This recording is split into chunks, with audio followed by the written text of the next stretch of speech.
Hello, welcome to Gateway Church Online. I'm Liam, this is Priska, and we're just going to be walking you through today's service. We're going to have so much coming your way, so if you're a return visitor, welcome back. If this is your first time though, thank you for finding us on our YouTube channel. We hope you enjoy what you find today. We're going to spend some time worshipping God together, as well as kicking off our new preaching series, Out of the Wilderness, as well as sharing some church family news. Now, I don't know about you guys, but we've been talking about what it looks like now as lockdown begins to ease. There's a bit of uncertainty, everyone's flocked to the barbers. I'm still holding out for another week or so. But with all this uncertainty, not sure what to do, let's bring this now before God today, fix our eyes back on Jesus. We're going to do that with some worship in a second, but for starters, we're going to turn to Psalm 80, and I'm just going to read verse 1 to 3 for us. To the choir master, according to Lilies, a testimony of Asaph, a psalm. Give ear, O shepherd of Israel, you who lead Joseph like a flock. You who are enthroned upon the cherubim, shine forth. Before Ephraim and Benjamin and Manasseh, stir up your might and come to save us. Restore us, O God. Let your face shine, that we may be saved. Now, this is a cry for help, but the beauty of it for us this morning is that God shines on us, God saves us, and He loves us. So let's take this into our worship now. As we navigate these times, we have a God who holds us, who is faithful, who is strong. Let's join together and enjoy His goodness today.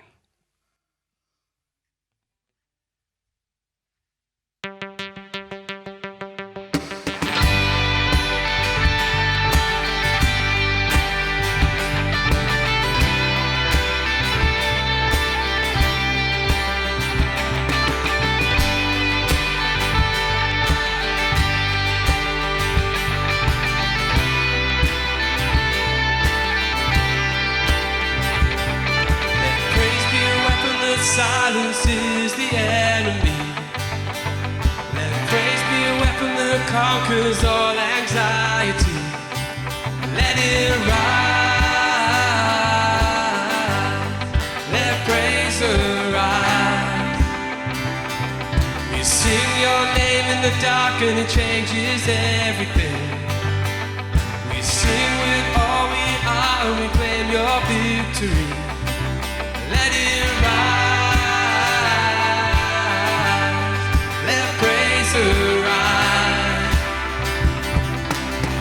We'll see you break down every wall. We'll watch the giants fall. Fear cannot survive when we praise you. The God of breakthroughs on our side, forever lifted high. With all creation cry, God, we praise you. Oh, we praise you.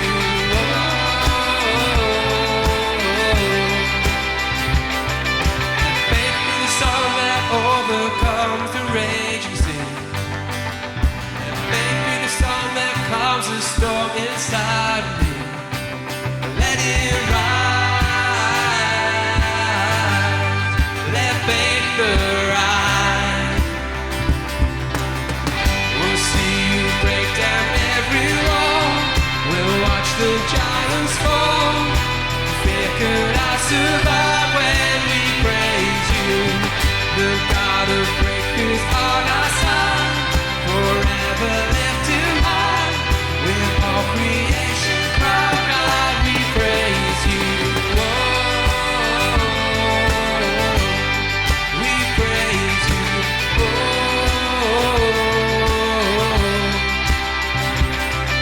this is what living looks like. This is what freedom feels like.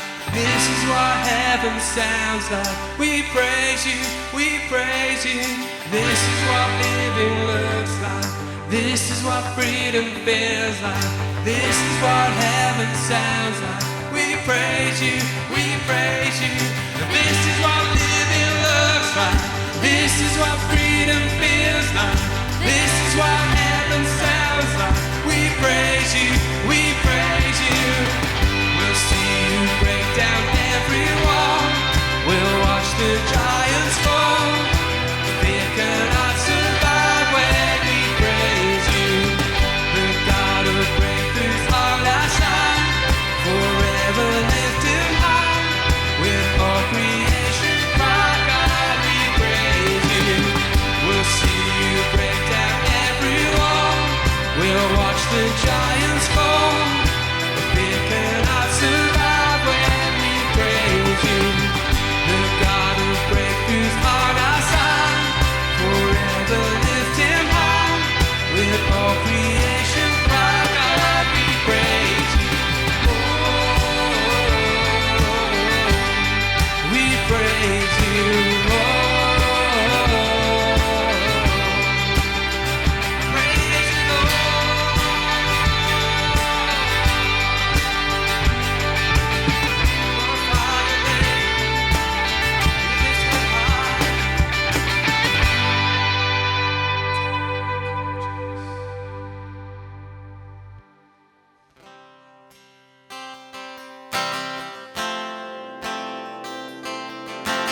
such boundless grace. The God of ages stepped down from glory to wear my sin and bear my shame. The cross has spoken, I am forgiven. The King of Kings calls me his own. Beautiful Savior, I'm yours forever. Jesus Christ, my living hope. Hallelujah, praise the one who set me free. Hallelujah, death has lost its grip on me. You have broken every chain. There's salvation in your name, Jesus Christ, my living hope. Hallelujah, praise the one who set me free. Hallelujah, death has lost its grip on me. You have broken every chain.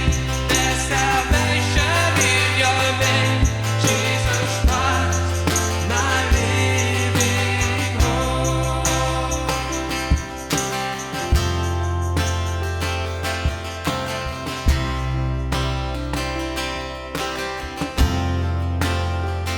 Then came the morning that sealed the promise. Your very body began to breathe. Out of the silence, the roaring lion declared your grave has no claim on me. Then came the morning that sealed the promise. Your very body began to breathe. Out of the silence, the roaring lion declared the grave has no claim on me. Jesus, yours is the victory.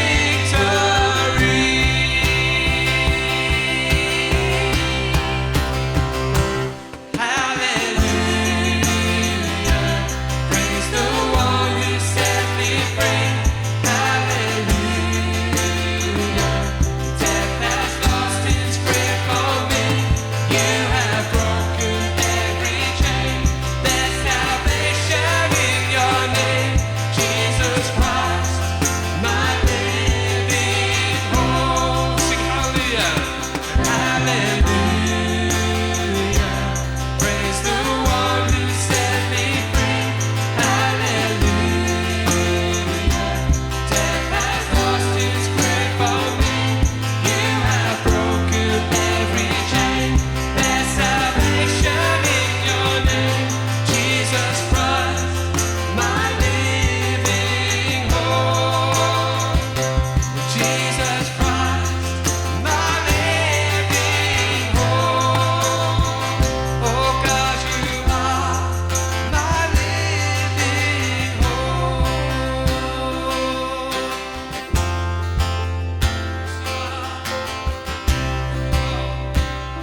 Great I am.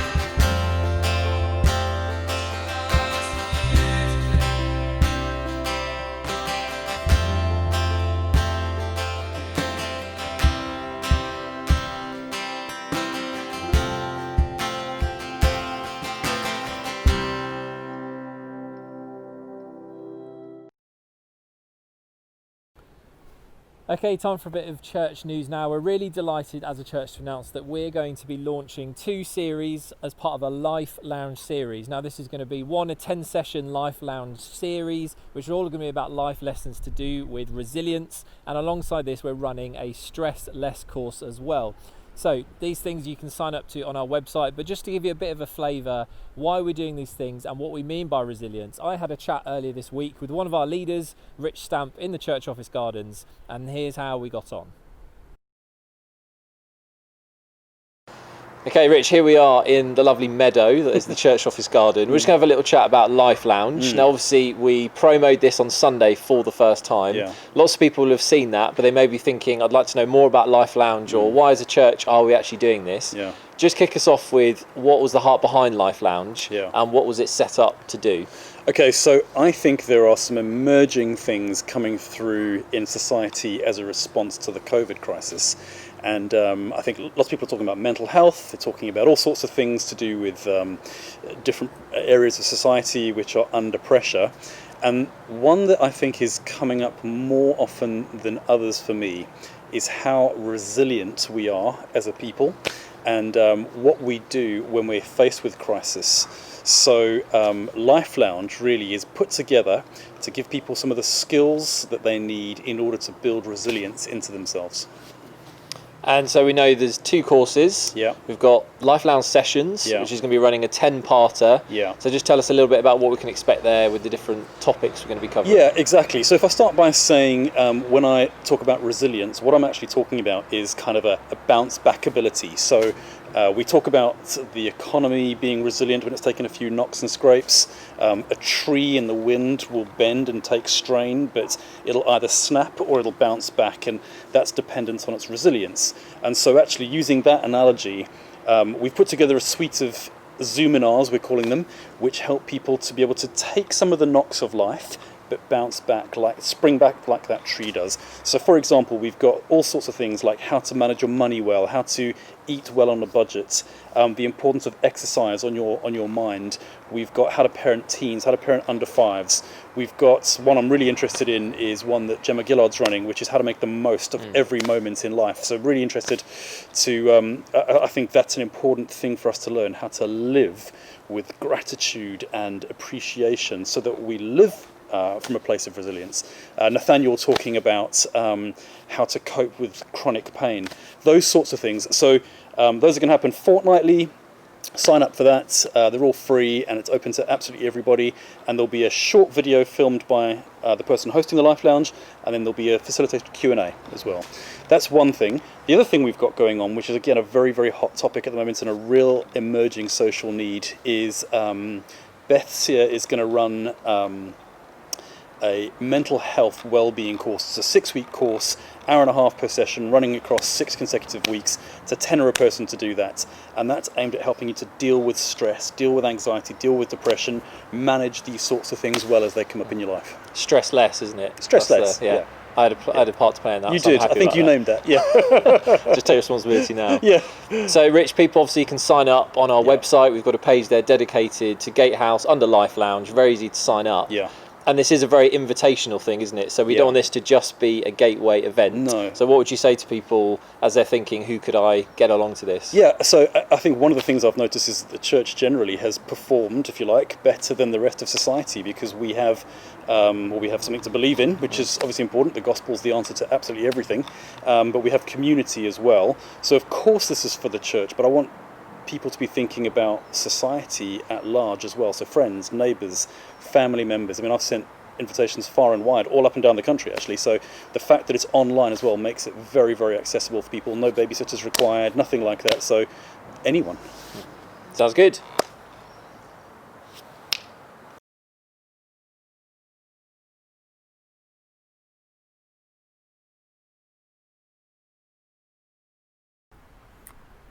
We hope you found that really helpful. For more information on how you can sign up for the courses, please visit our website www.gatewaychurch.me/Life Lounge. So on to our second piece of news. A lot of you, I'm sure, will have been aware that the Wednesday just gone, we did a ticketed prayer and teaching event at our 502 Ashley Road building. It was a great success, great for Matt to be able to kick off our new series that you'll soon be hearing right here. So it went so well, we're going to bring it back again. So next Wednesday, we're going to do a repeat. Same day, Wednesday, same time at 7:30, but this time we're going to be doing it at our Alder Road site. So we're going to be mixing up in that way. The plan is to come again, have some prayer and teaching, and again this will be ticketed. So just like it was before, in the mailer that goes out on a Tuesday, there will be an option for you to claim tickets. Of course, it will be first come, first serve. So if you weren't able to come last week, or you just were a bit cautious and now you're thinking, I really want to get back into a physical meeting, can we please urge you to watch out for the mailer and get your place, because they will be going rather quickly. Yeah. Now, if you have a spare device, it's time to log in for the kids' work with our sessions led by Susie and Nancy. And for the rest of us, we now hand over to Matthew as he kicks off our Out of the Wilderness series. Hello. Today we're starting a new series called Out of the Wilderness, and the title of this first message is Moses is Dead. This is actually the first message I've done with people in the room since the 8th of March, so 4 months of just speaking to a camera. And it was very weird speaking to a camera and learning how to do that and how different that was. And it's going to be a bit weird now speaking in a room with people in, because that's going to feel weird again, and I'm not quite sure how this will go. It's complex. And actually, the world as a whole has got so complicated over the last 3 or 4 months. Everything is complicated. Church life is really complicated. And our sense of everything, our knowledge, our lack of knowledge has been cruelly exposed. It's true for us personally, it's true for the scientists, it's true for the politicians. And so at this time, we really do need to look to the Lord to help us. And I think a really obvious story and a helpful story for us to look at is the story of the Exodus, of the people coming out of Egypt into the wilderness and then out of the wilderness into the promised land. Now, the people of Israel had been in the lockdown of slavery in Egypt, and Exodus meant freedom. It meant coming out of slavery, coming out of Egypt, but it didn't mean coming into utopia. They left Egypt, they left slavery, but they didn't enter utopia. They didn't enter paradise. Actually, what they entered was complexity. And we see that from the beginning, that soon after they come out of Egypt and cross the Red Sea, they're meant to enter into the promised land. That doesn't happen because they mess it up. And through the 40 years of the wilderness, and then once they finally get into the land, and the story is told in the book of Judges, things just seem to get more and more complex, more and more messy. And it's been a bit like that for us in this process. At the start of coronavirus, at the start of the lockdown, I think many of us probably thought it would be over much more quickly, and that when it finished, it would be back to something much more like normal. We thought perhaps that schools they'd close down for a while, but then they'd all be back. We thought that Parkrun would be back, 1,000 people running around Poole Park on a Saturday morning again. Why not? We thought that church would be back to normal, rooms full of people, doing kids ministry, all the stuff we normally do. We were planning street parties. And what we've found in reality is it's not like that at all, that coming out of lockdown is far more complex than getting into it. The Israelites might have thought that a couple of weeks out of Egypt, they'd be in the promised land. Instead, they had 40 messy years in the wilderness, followed by more messy years when they actually did manage to get into the promised land. Now, in 1 Corinthians, in the Apostle Paul's letter to the church in Corinth, Paul talks about how the experience of the Israelites in the wilderness is an example for us. And our plan is to use the next few weeks to look at this story, the story of the Exodus, to help teach us. And it's a good story for us because I do believe that actually things are going to become more complex for us over these next 6 weeks rather than less. We might think that it's going to get simpler. I think it's going to get more complicated, more challenging. There's going to be more uncertainty. We might even find ourselves longing for the simplicity of lockdown. When the people of Israel left Egypt and crossed the sea, pretty soon, even though they'd left slavery behind, they were saying, we want to be back in Egypt. For the leeks and garlic of Egypt. At least we knew what we were meant to be doing there. And it might be for us that we kind of say, for the simplicity of lockdown. Remember those first balmy days at the end of March when at least we knew what we were meant to be doing, when everything was shut down and it was straightforward. Everything now feels so complicated. Now, we're going to start this story of the Exodus in Deuteronomy. Deuteronomy is a second telling of the story. We get the story told in the books of Exodus and Leviticus and Numbers, and then in Deuteronomy, the story is told again. And we have Moses, the great leader and lawgiver of the people of Israel, telling the story again. This happens just as the people are about to finally enter the land, but he starts at the beginning of that adventure, and he stands up, and Deuteronomy 1, he says to them, "The Lord our God said to us at Horeb, you have stayed long enough at this mountain, break camp and advance." Now, Horeb is also, we think it's the same place as Mount Sinai, and this is a really significant place. This is a place where, before the Exodus, God had appeared to Moses in the burning bush. Remember that story? Moses wandering around looking after sheep, sees a burning bush, goes to see what's going on, and God speaks to him and calls him. That happened at Horeb. And then when the people have come out of Egypt and are in the wilderness, when they have nothing to drink, it's at Horeb that Moses strikes a rock and water pours out of the rock. And it's also here that God gives Moses the law by which the people are to live. So these really key moments in the story all happen at this place, but they're not meant to stay there. And God speaks to them and says, "You've stayed here long enough, break camp and advance." They're not meant to stay at Horeb, they're meant to advance and enter the land. Now, the tragedy was their failure to obey God, and they didn't enter the land then because they were too fearful, and they gave in to grumbling and moaning and complaining and spent 40 years wandering in the wilderness. And I don't want us to do the equivalent of that. This is a time when we could easily wander. It's a time when we could feel pretty aimless and pretty purposeless. That's an easy feeling to have at this time. It's also a time when we could easily grumble. And there's certainly, I think, an increasing groundswell of grumbling in our society at large at the moment. It'd be easy for us to do that as well. We could easily waste time. We could easily lose ground. We could easily miss out on the blessings that God has for us. And this is what Paul says about this, 1 Corinthians 10, verse 1. Paul says, "I do not want you to be ignorant of the fact, brothers and sisters, that our ancestors were all under the cloud and that they all passed through the sea. They were all baptized into Moses in the cloud and in the sea. They all ate the same spiritual food and drank the same spiritual drink, for they drank from the spiritual rock that accompanied them, and that rock was Christ. Nevertheless, God was not pleased with most of them. Their bodies were scattered in the wilderness." Now, these things occurred as examples to keep us from setting our hearts on evil things as they did. What Paul is saying here is, don't let what happened to them happen to you. Think about all that you've experienced. Think about all that you've received. Think about all that you've heard. The Israelites, they had Moses to lead them. They had the presence of God evidence amongst them in the cloud that led them. They passed through the Red Sea, out of Egypt, into the wilderness. God provided for them miraculously food and water in the desert. Now, we have had the equivalent experiences, actually true and better experiences in Christ. That Christ now is that living water. Christ is that spiritual food. We know the presence of God dwelling not as a cloud, but within us by the power of the person of the Holy Spirit. So don't let what happened to them happen to you. At the end of the 40 years in the wilderness, Moses stands up before the people and he tells them the story. He tells them their story again of these past 40 years. He's seeking to prepare them for their entry into the land. They're meant to come out of the wilderness at last.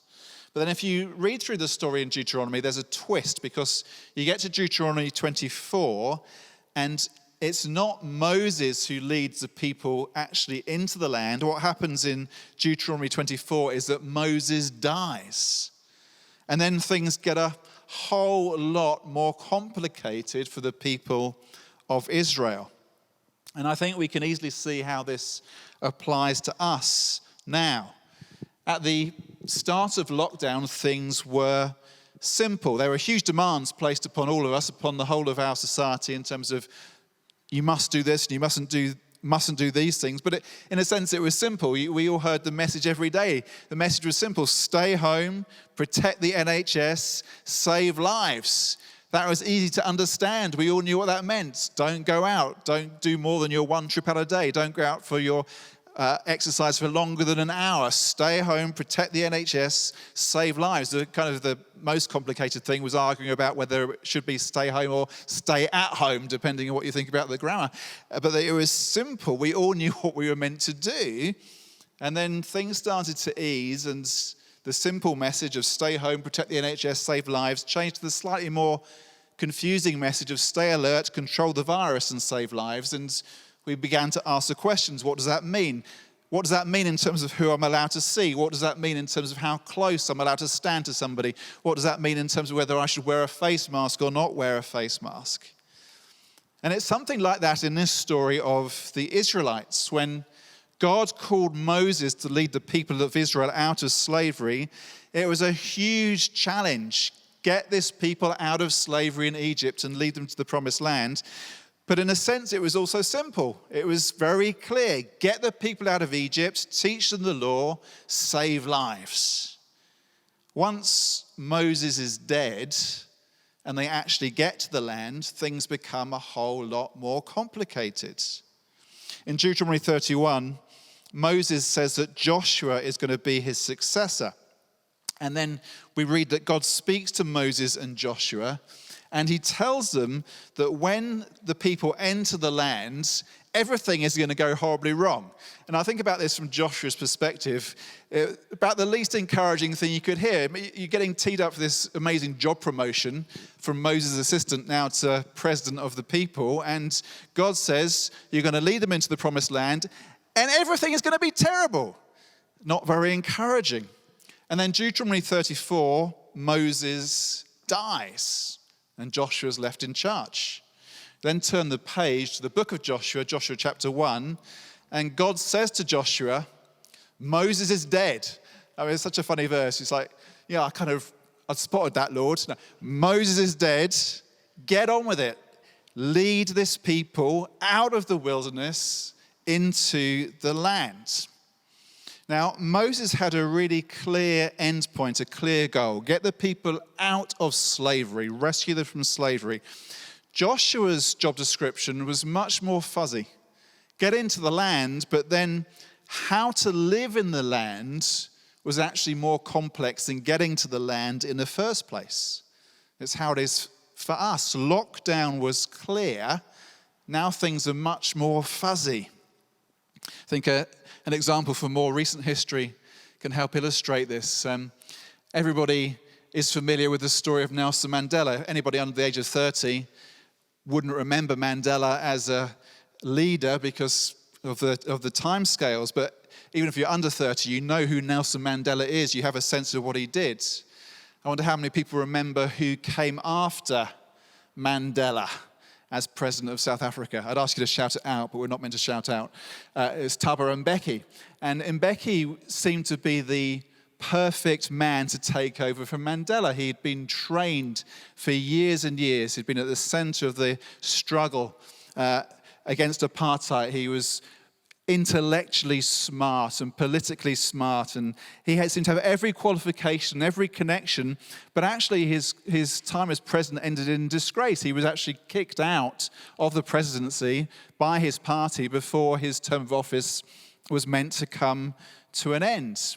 Now, it's a complicated story, but part of that is that, in a sense, Mandela had a huge challenge, apartheid, but it was very clear, we need to end apartheid. Thabo Mbeki, who had to pick up after Mandela, had a much more complicated job. Yeah, apartheid's gone, but we're still confronted with racist legacy and histories in South Africa. There's still desperate poverty amongst most of the population. There's an incredible AIDS epidemic raging in the nation. Crime levels are through the roof. The job that Mbeki had was not nearly so clear, and in many ways far more complex than the one that Mandela had. And for us, it's a bit like that now. Lockdown is finished, but everything suddenly seems much more complicated, much more fuzzy, much more grey. There's a whole bunch of challenges and complexity, uncertainty ahead of us. Here's some of the things I think that we're being faced with at the moment. One issue is that everyone has an opinion on everything. And everyone's opinion is different.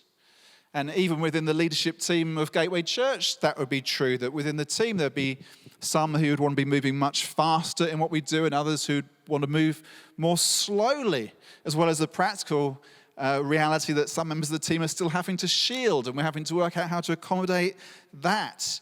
And when everybody has an opinion and everybody's opinion is a bit different, that creates all kinds of potential for tensions and divisions. That's an area of complexity and challenge we're going to have to face. Another area is that different churches are moving at different speeds in terms of how we do things. And that can create tensions even between churches. There will be some churches in Poole who will probably be unhappy that we're doing what we're doing tonight. There are other churches who think we're not moving fast enough. That can create tensions between churches, between pastors. It can mean that there are people who are members of churches who start to look at another church and think, I prefer how they're handling it. Perhaps I'll hop over to that church. And that's not how it should be. For us here at Gateway, we have the practical challenge that we have 2 buildings, which is great, which is a blessing from God, but then that can create all kinds of issues about which building we use and when we use it and what we use it for. Why are we here at 502 tonight rather than at Alder Road, and all those kind of things. We've got the challenges and complexities of our online life and our physical life.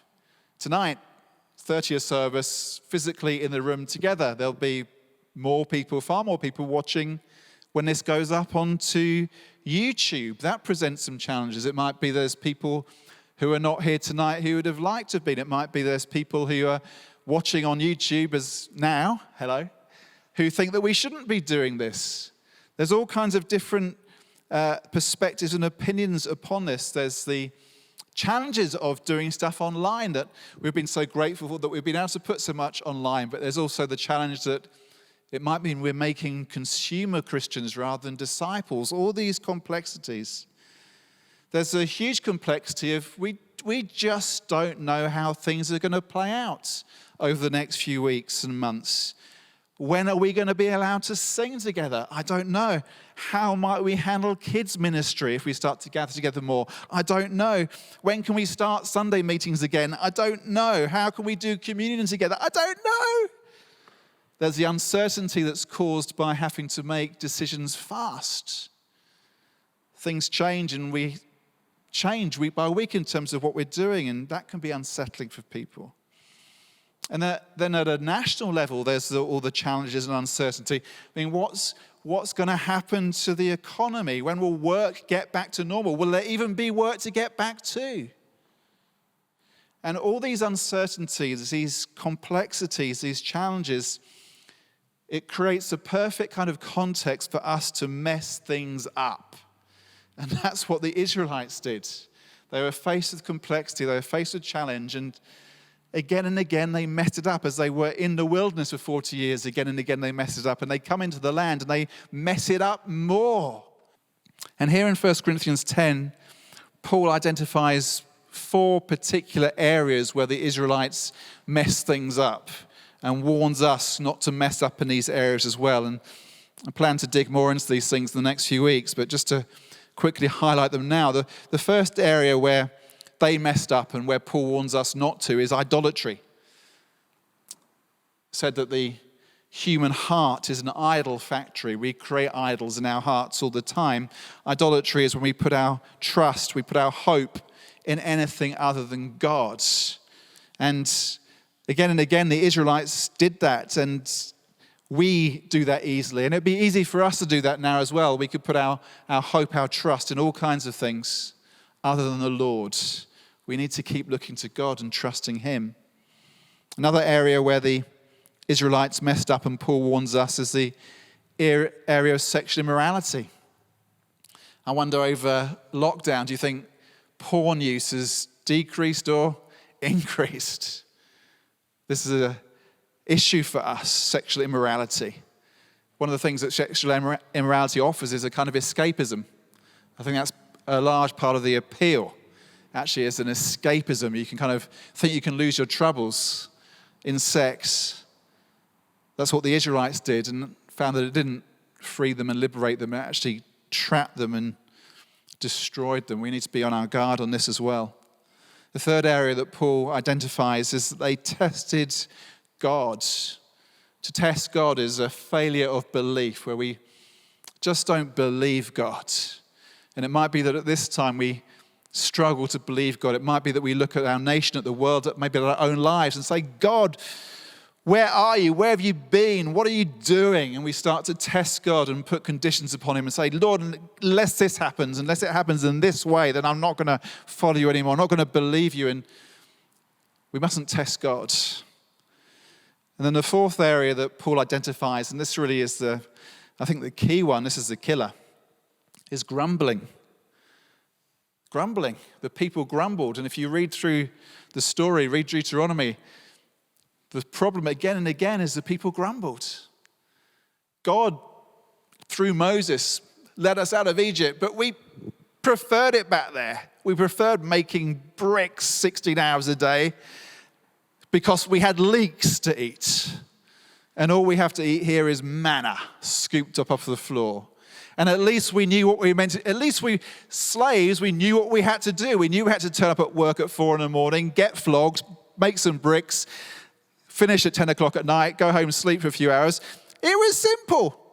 Now we're wandering around in the wilderness and who knows what's going to happen? And who's this Moses guy anyway? And he keeps disappearing up mountains and talking to God. And what's that all about? And we're left here. And they grumbled and moaned and complained. And as a consequence, that generation who left Egypt never entered the promised land. Instead, they died in the wilderness. We need to be careful that we don't become grumblers. Grumbling is so destructive, so easy. I know myself how easy it is just to start grumbling. Oh, this and oh, that and ah. What's the antidote to these things? Well, Moses is dead, but Jesus Christ is alive. And there's a repeated command that God gives to Moses and Joshua, especially Joshua, at the end of Deuteronomy and then at the beginning of the book of Joshua. And the command that God gives to Joshua is this: be strong and courageous. Be strong and courageous. Now, how is Joshua meant to be strong and courageous? And why should he be strong and courageous? And the answer God gives is, because I am with you. Be strong and courageous because I am with you. And we've got to believe that for us too, here at Gateway Church. Whether it's the 30 of us at 502 this evening or whoever is watching online later in the week or next week, we've got to believe that God is with us. The theme for this year, the thing at the beginning of the year we said we wanted to particularly focus on and lean into and think about was faithful. God is faithful. And we're called to be faithful and live in faith and act faithfully. 1 Corinthians 10 verse 13, Paul says, God is faithful. He will not let you be tempted beyond what you can bear, but when you are tempted, he will also provide a way out so that you can endure it. Whatever our temptations may be, grumbling, testing God, sexual immorality, idolatry, whatever it may be, we can rely on the faithfulness of God. And as life gets increasingly complex, and I think it is going to get more complex, not more straightforward over the next few weeks, we need to rely on the faithfulness of God. We need to be strong and courageous, and we need to prove the genuineness of our faith. These things are given us as an example. Don't make the mistakes they did. Gateway Church, let's not make the mistakes of the people of Israel. Let's be strong and courageous. Let's be faithful. Amen? Amen.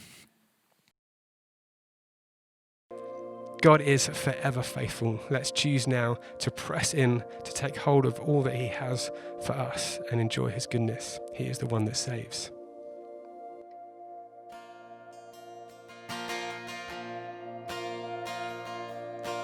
Who, oh Lord, could say gave themselves their own so could heal.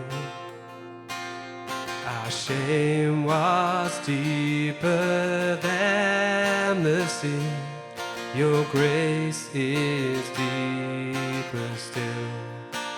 You alone can rescue. You alone can save. You alone can lift us from the grave. You came down to find us and let us out of death. To you alone belongs the highest praise.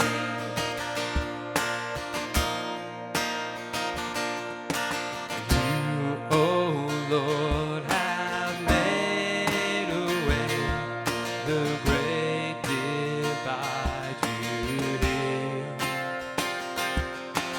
When our hearts were far away, your love went further still. Yes, your love goes further still. You alone can rescue. You alone can save. You alone can lift us from the grave. You came down to find us, let us out of death. To you alone belongs the highest praise.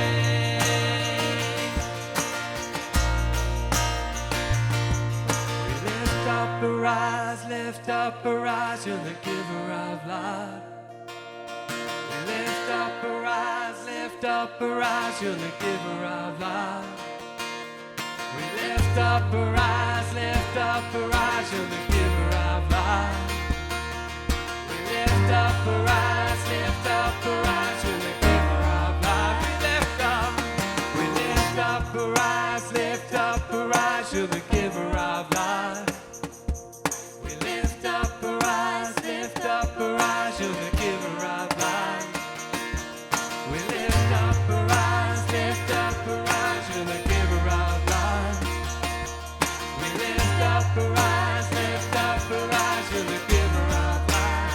You alone can rescue, you alone can save, you alone can lift us from the grave. You came down to find us, let us out of death. To you alone belongs the highest praise. To you alone belongs the highest praise. To you alone belongs the highest praise.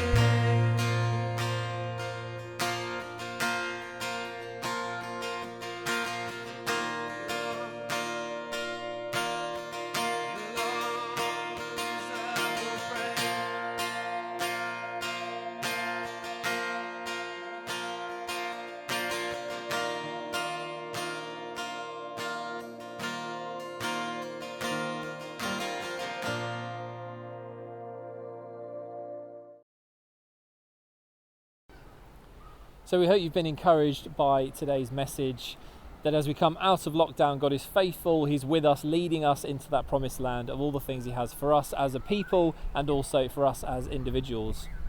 And anything from this message has struck you, or you'd like to just chat with someone about what you've heard today, please feel free to drop us an email at info@gatewaychurch.me and someone will be in touch with you.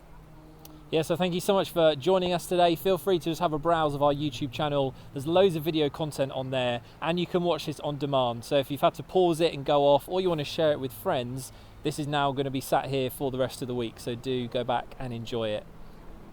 Have a lovely week. Bye. Bye.